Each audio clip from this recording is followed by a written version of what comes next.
How are you doing? Yes! A better response. Any hipsters in the audience tonight? No one would admit to that one, eh? Okay. I didn't expect a lot of claps. Hipsters generally don't know they're hipsters. That's the gauge. As if they don't know they're hipsters, but man, we fucking love pointing them out, eh? Like, oh, look at that fucking hipster. Look at that guy right there.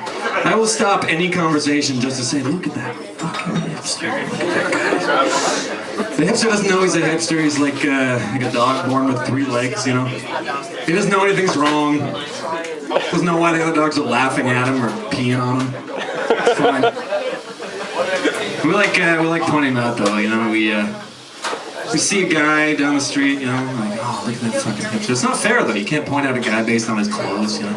It's only 1 or 2 times you can judge someone based on their clothes. Like if you're sitting on the subway, and that big fat bald guy in the green Adidas windbreaker sits down, he's got those yellow tinted aviators, and he's just staring at you, and he's breathing, and he's like, and he's just breathing and staring at you, and he looks at you, and he wants you, and then he pulls out his lunch, and it's a kid's Happy Meal from McDonald's. And you go, well, you know, maybe that guy's never kidnapped anyone in his life. You don't say that, right? You don't say, hey, this guy doesn't look like someone who's got the words "forgive me" painted across his walls. No. You look at him and you go, I'm so afraid. How vulnerable am I here? What is he capable of? No, we can't judge people based on their clothes. It's not fair.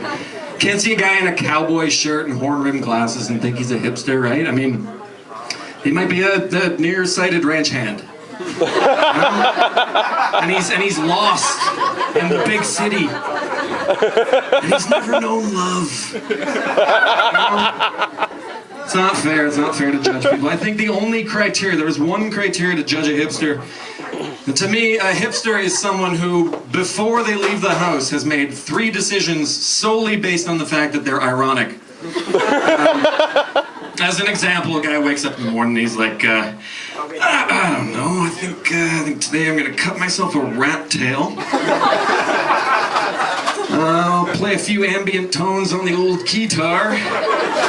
And then I'm gonna write a literary essay on Goodnight Moon and post it on my blog. Or someone else wakes up in the morning and they go, to wear today I will choose the safari shorts and dress shoes combo.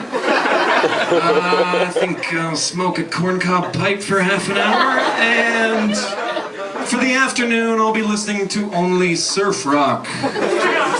And you're like, oh, surf rock, that's not ironic. Do you go to the beach much? I don't go outside. Haven't you heard what Friedrich Nietzsche said about getting out and doing exercise? It's futile. That's hipsters. This is fun, guys. Thank you very much for being here. I like seeing people out, you know, coming out and support their friends. It's kind of cool. Hey! Yeah! Come on, big round of applause. They're like, Dave, you want to go to a comedy show? I'm like, fuck yeah! The cover's $5. No! I'm going to stay at home and watch Cake Boss. This is expensive. I am in so much debt, man. I am broke as a joke. Who's got debt right now? Round of applause. Who's got some debt? Who's got the most debt? Who? Let's hear it. Hands up. Who's got the most debt? 35. What do you got? 35,000. Holy shit! Anybody beat 35,000? I got that. You got 35,000? No, I've got 42 going down. All right. Come on up here. I got something for you. I got this beer right here. Give it up for that guy. I know that guy. It's my buddy Keith. Give it up for Keith, guys. He owes $42,000. That is absolutely pathetic. He is officially on suicide watch. He owes $42,000, and now he owes me $350 for a beer. So that's embarrassing. I don't have much debt. I've got like $3 grand. I know, I'm sorry. It's not much. I told my mom I'm only $3 grand in debt, and she's like, pussy! Give me a call when they start cutting off your thumbs. That's my mom. She's got no thumbs.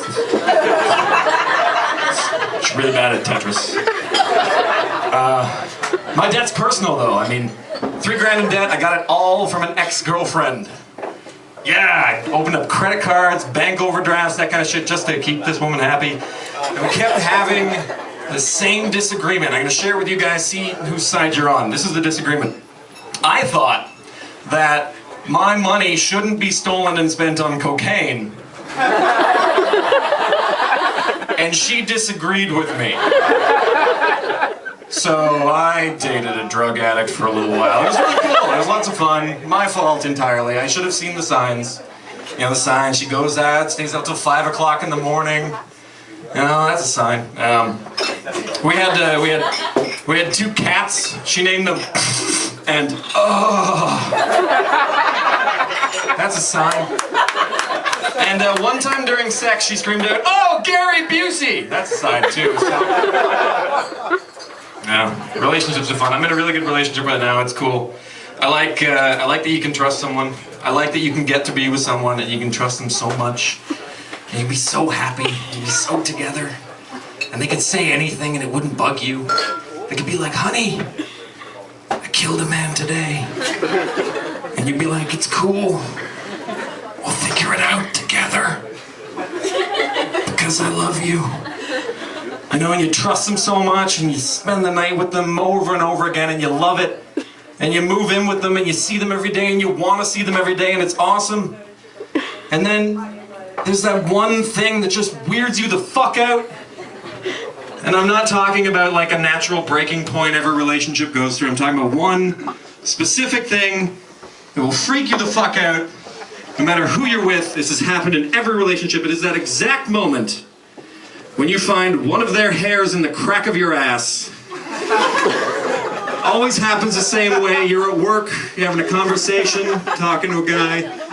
You know, you just have him talk, you don't feel it until you shift weight. And then you're like, "I have to go to the bathroom." You sneak off in the back, you panic, and you're like, "What the fuck was that? What the hell's wrong with me, man?" You drop trowel, you start freaking out, you're like, "What is that? What the hell?" You grab it, you feel it, you start pulling it, you're like, "Oh, it's a short hair." No, it's not! It's not short hair at all. You start pulling it up, you're pulling it up, and you're pulling it up at a pace that can only be described as violatingly slow. Because it just keeps going. If you're really lucky, it's in there, and you get it out, and you look at it, and your entire relationship comes into focus, and you're like, "Oh my God! How vulnerable am I? What is she capable of?" Thank you very much, guys. That's my time. You've been fun.